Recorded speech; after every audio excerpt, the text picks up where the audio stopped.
Binalikan mo dahil ang akala mo magbabago, pero muli ka lang niloko.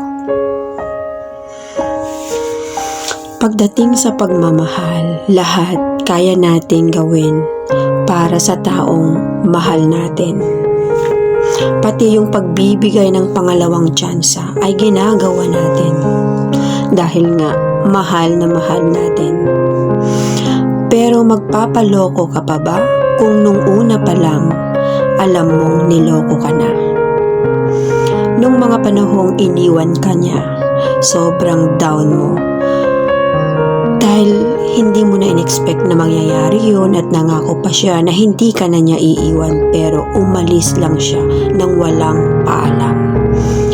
Ginagawa mo ang lahat para sa kanya.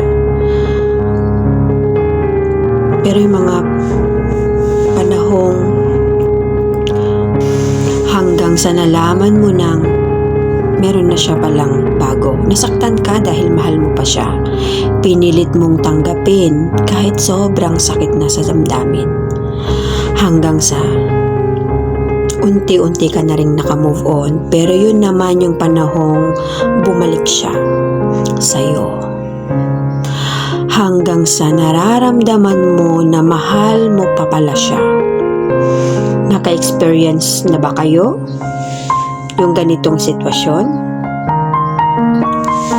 Yung hindi mo kayang mawala siya kasi binigyan mo pa siya ng tsansa dahil hindi mo kayang mawala siya. Nakakainis minsan ng pag-ibig, no? Dahil kahit alam mong niloko ka na, magpapaloko ka pa. Because the second time around, you thought it will work, na hindi na siya muling pang magloloko.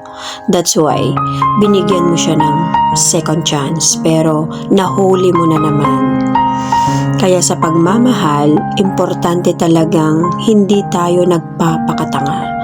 Tama na yung ginawa kang pansamantala dahil hindi lahat ng bagay ay bigyan pa ng pangalawang tsansa, lalong-lalo na nung una pa lang nahuli mo na.